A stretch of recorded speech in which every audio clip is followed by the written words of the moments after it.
Assalamualaikum warahmatullahi wabarakatuh. Perkenalkan, nama saya Tasya Agnia.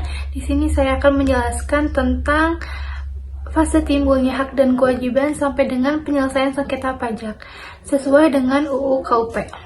Dimulai dari fase timbulnya hak dan kewajiban. Fase ini ialah berlakunya Undang-Undang Ketentuan Perpajakan atau UU KUP. Yang pertama ada kewajiban NPWP dan PKP. Setiap orang pribadi atau badan yang sudah memenuhi syarat subjektif dan objektif seperti memiliki penghasilan di atas PTKP atau pengusaha tidak kena pajak wajib mendaftar ke kantor pelayanan pajak atau KPP untuk mendapatkan NPWP. Untuk PKP atau pengusaha kena pajak, pengusaha yang memiliki omset lebih dari 4,8 miliar per tahunnya wajib dikukuhkan sebagai PKP dan harus memungut, menyetor, serta melaporkan PPN.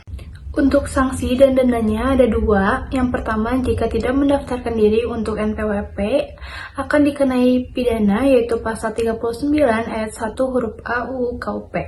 Di sini, WP akan dipenjara 6 bulan sampai dengan 6 tahun, denda 2-4 kali jumlah pajak yang terutang atau yang tidak kurang dibayar. Yang kedua, jika menyalahgunakan NPWP atau PKP. Misalnya, pakai NPWP palsu. Sama, yaitu penjara 6 bulan sampai dengan 6 tahun, denda 2-4 kali pajak yang terutang. Pasalnya 39 ayat 1 huruf D. Fase selanjutnya yaitu fase self-assessment. Dalam fase ini, wajib pajak menghitung, membayar, dan melaporkan pajaknya sendiri tanpa menunggu penetapan dari Fiskus. Pemerintah hanya berperan melakukan pengawasan dan penegakan hukum apabila ditemukan ketidakpatuhan. Yang kedua ada pembayaran pajak atau SSP, yaitu surat setoran pajak. Wajib pajak menyetor pajak terutang ke kas negara melalui SSP secara e-billing. Yang pertama itu ada sanksi administrasinya dengan pasal 9 UU KUP. Yang pertama, jika terlambat membayar pajak, dikenakan bunga 2% per bulan dari jumlah pajak yang belum dibayar maksimal 24 bulan. Yang kedua, jika tidak bayar pajak sama sekali, akan diterbitkan surat tagihan pajak atau STP dengan bunga 2% per bulan dengan pasal 14 ayat 1. Lalu jika tetap tidak membayarnya, akan diterbitkan surat paksa. Yang ketiga, tidak menyetor PPN yang telah dipungut dengan pasal 39 ayat 1, yaitu termasuk tindak pidana penggelapan pajak dengan penjara 6 bulan sampai 6 tahun, lalu denda 2-4 kali pajak yang tidak disetor. Surat setoran pajak ialah bukti pembayaran atau penyetoran pajak ke kas negara melalui bank atau pos persepsi. Fungsinya ialah sebagai bukti sah bahwa wajib pajak telah melunasi kewajiban pajaknya. Yang ketiga ada pelaporan pajak atau SPT surat pemberitahuan. Wajib pajak wajib melaporkan pajak setiap ada dua. Yang pertama itu bulan atau SPT masa, misalnya PPh 21, PPh 23, 25, 29 dan juga PPN. Yang kedua ada tahunan atau SPT tahunan, itu untuk PPh orang pribadi atau badan. Untuk batas waktu penyampaian SPT itu, yang pertama SPT masa PPh maksimal 20 hari setelah akhir masa pajak. Yang kedua SPT masa PPN maksimal akhir bulan berikutnya. Yang ketiga SPT tahunan PPh-OP yaitu maksimal 3 bulan setelah akhir tahun pajak. Yang keempat SPT tahunan PPh badan maksimal 4 bulan setelah akhir tahun pajak diperpanjang P1 2 bulan. Untuk batas waktu pembayarannya yaitu jika pajak bulanan paling lambat tanggal 10 bulan berikutnya, untuk PPN paling lambat tanggal 15 bulan berikutnya sesuai dengan pasal 9 ayat 1. Lalu untuk sanksi administrasinya sesuai dengan pasal 7 UU KUP, yang pertama itu terlambat lapor SPT dengan pasal 7 ayat 1. Ada SPT masa PPN dengan denda 500.000, SPT masa non-PPN 100.000, SPT tahunan OP 100.000, dan SPT tahunan badan 1 juta. Lalu yang kedua adalah tidak menyampaikan SPT sama sekali dengan pasal 39 ayat 1 huruf C, yaitu penjara 6 bulan sampai dengan 6 tahun, denda 2-4 kali jumlah pajak yang kurang dibayar. Yang ketiga, ada SPT diisi tidak benar atau tidak lengkap, dikenai denda 100% dari pajak yang kurang dibayar, tentunya dengan pidana. Lalu, SPT itu disampaikan ke KPP atau secara online lewat DJP online. Dan isi SPT mencakup yang pertama itu data identitas WP, lalu penghasilan, biaya, dan pajak yang terutang. Yang ketiga, bukti potong atau setoran pajak. Dan yang terakhir yaitu data aset, kewajiban, dan tanggungan. Yang keempat, ada pembukuan atau pencatatan. Untuk pembukuan, yaitu pencatatan teratur atas transaksi keuangan untuk penyusun laporan keuangan dengan neraca dan laba rugi sesuai dengan prinsip akuntansi yang berlaku yaitu SAK. Untuk pencatatan, ialah hanya mencatat peredaran bruto dan penghasilan bruto khususnya bagi WP kecil. Nah, wajib pajak badan dan orang pribadi yang melakukan kegiatan usaha atau pekerjaan bebas wajib melakukan pembukuan. Tujuannya ialah yang pertama, menyusun laporan keuangan, laba rugi atau neraca. Yang kedua, menentukan dasar perhitungan pajak yang terutang. Yang ketiga, sebagai bukti saat dilakukan pemeriksaan pajak. Dan wajib pajak dengan omset kecil dapat melakukan pencatatan yang sederhana. Juga pembukuan itu harus disimpan minimal 10 tahun. Untuk pembukuan yaitu berisi tentang data dan informasi keuangan. Isinya ada harta, PH dan biaya, kewajiban dan modal, yaitu jumlah harga perolehan dan penyerahan barang atau jasa. Dalam sistem self-assessment, pembukuan menjadi dasar utama dalam SPT. Untuk sanksinya, dengan pasal 39 ayat 1 huruf D, jika tidak menyelenggarakan pembukuan atau membuat pembukuan palsu, yaitu penjara 6 bulan sampai dengan 6 tahun, denda 2-4 kali pajak yang terutang. Untuk pembukuan, wajib diselenggarakan dengan prinsip taat asas dan akrual atau kas dengan pasal 28 ayat 5. Fase selanjutnya yaitu fase pengawasan. Yang kelima, ada pemeriksaan pajak. Dilakukan DJP untuk menguji kebenaran pelaporan wajib pajak.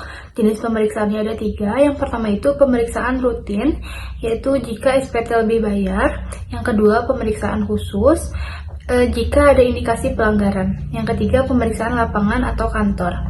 Tujuan pemeriksaan pajak ialah untuk menguji kepatuhan pemenuhan kewajiban perpajakan, wajib pajak, dan memastikan kebenaran laporan pajak. Untuk hasil pemeriksaannya ada 2. Yang pertama, jika setuju yaitu langsung selesai. Jika tidak setuju, akan diterbitkan surat ketetapan pajak atau SKP. Untuk sanksi administrasinya, yang pertama SKP KB, yaitu dikenakan bunga 2% per bulan sejak pajak terutang sampai SK diterbitkan dengan maksimal 24 bulan.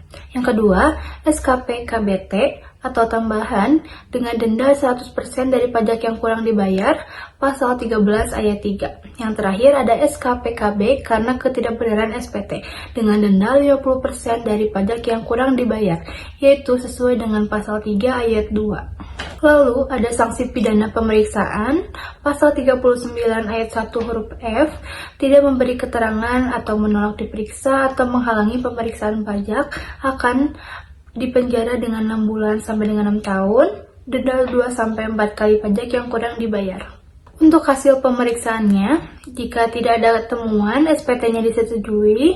Jika kekurangan bayar, DJP akan menetapkan pajak tambahan, dan jika lebih bayar, wajib pajak dapat mengajukan restitusi.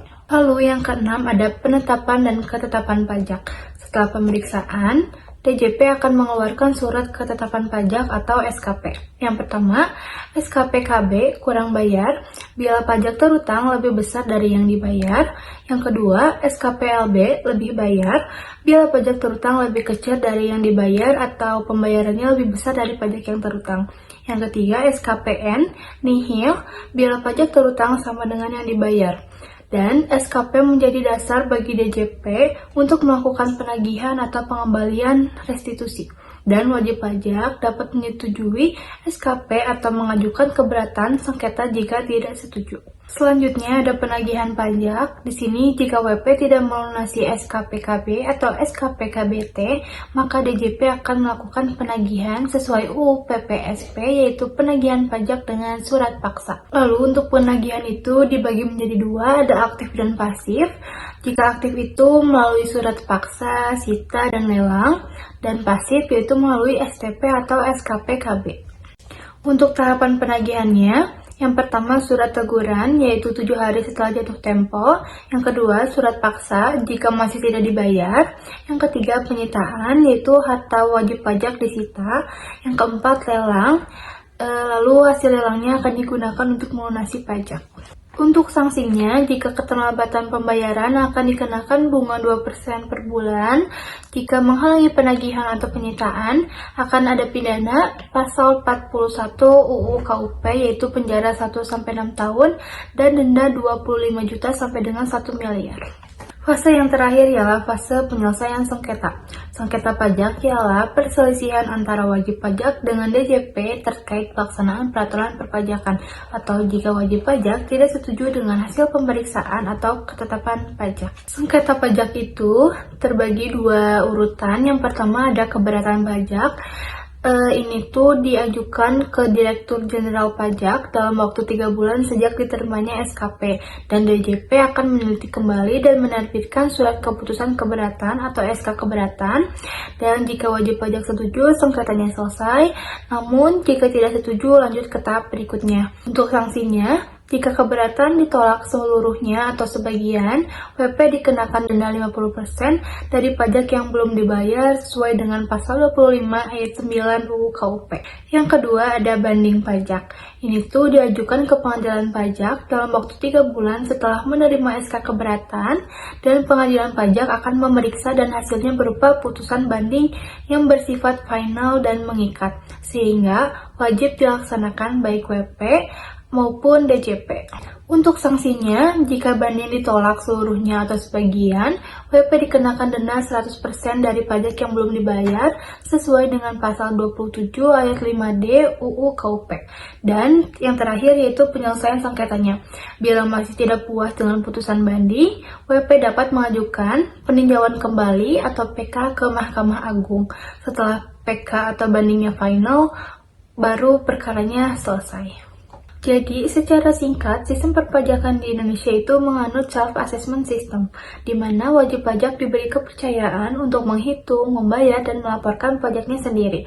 Namun, apabila ditemukan ketidakpatuhan, DJP memiliki wewenang untuk melakukan pemeriksaan, penetapan, penagihan, dan bahkan Namun, apabila ditemukan ketidakpatuhan, DJP memiliki wewenang untuk melakukan pemeriksaan, penetapan, penagihan, dan bahkan penegakan hukum. Sekian penjelasan dari saya. Terima kasih sudah menonton. Semoga video ini bisa bermanfaat dan membantu teman-teman untuk memahami proses perpajakan di Indonesia.